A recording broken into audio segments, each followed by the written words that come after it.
Chairman, I just want to thank you. This has been one of the best set of hearings that I've participated in. And I want to thank you for your fairness and the opportunity of going back and forth. It leaves one with a lot of hopes, a lot of questions, and even some ideas, perhaps some good bipartisan legislation we can put together to make this great country even better. So thank you so much for your leadership. Well, one, that means a lot to me, and I know we have very different views about the judge and whether we should be doing this or not. But having said all that, to my Democratic colleagues, you have challenged the judge, you've challenged us, and I accept those challenges as being sincere and not personal.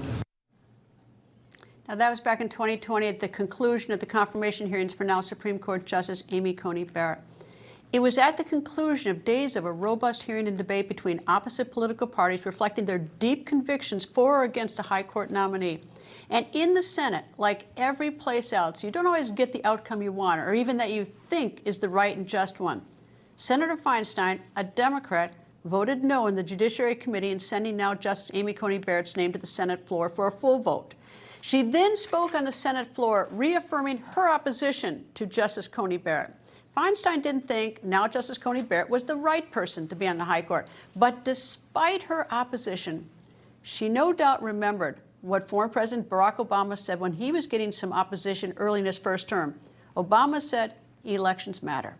And in this instance about Justice Coney Barrett, the prior election had put a Republican in the White House to choose the nominee for the court, and a prior election had put Republicans in the majority of the U.S. Senate. So once the gavel came down in the Senate Judiciary hearing room and the hearing's over, the writing was on the wall. Amy Coney Barrett would be confirmed to the Supreme Court after the full Senate vote. And as we all know, it's very hard to lose. No one wants to lose. But as hard as it is to lose, it's even harder to show the political grit to bury the hatchet with the opposing party. But Senator Feinstein did that. She didn't take to Twitter with a bunch of insults. She did the graceful thing. She held out the olive branch. She very briefly, in fact, embraced her opponent, the then chairman of the committee, Senator Lindsey Graham. And for this, she paid such a price. After this hug, she was viciously attacked by her fellow Democrats. You would have thought by the response that she'd gotten arrested for axe murder. Instead, she paid that steep price for being an example of what is expected of a leader. Some Democrats came out of the woodwork, immediately calling for her to retire. They were furious with her for a hug. She voted no. It was the hug, though, that unglued them. You have to wonder, what did these Democrats want instead? Instead of the hug, Senator Feinstein, did they want her to storm the Capitol? Is that what they wanted?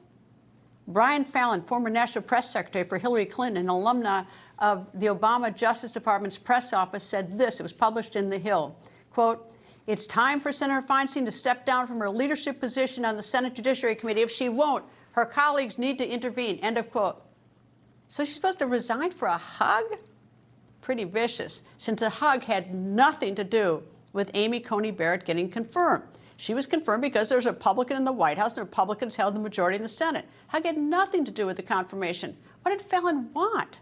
He wanted her burned down the Capitol? Or did he want her to act with dignity? Well, she chose dignity. And Fallon certainly was not the only one. Here's another sample. Norman Ornstein, a well-known Democrat here in D.C. and who is described as a political scientist, but perhaps one might add a civility terrorist. He tweeted this, quote, "Dianne Feinstein praising Barrett and then inexplicably praising Graham is a clear sign that she should not remain as a top Democrat on the Judiciary Committee," end of quote. A clear sign? What is his problem? And as all those who viciously attacked Senator Feinstein for that simple little hug, dealing with their consciences today about how they treated the senator, let me add this.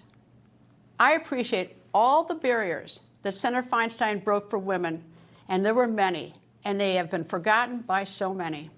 And whether I agreed with her on any issue or not, one thing was always certain. Senator Feinstein loved our nation, she served it, and she served the state of California with distinction. Senator Dianne Feinstein was the longest-serving woman in the Senate. She was 90 years old.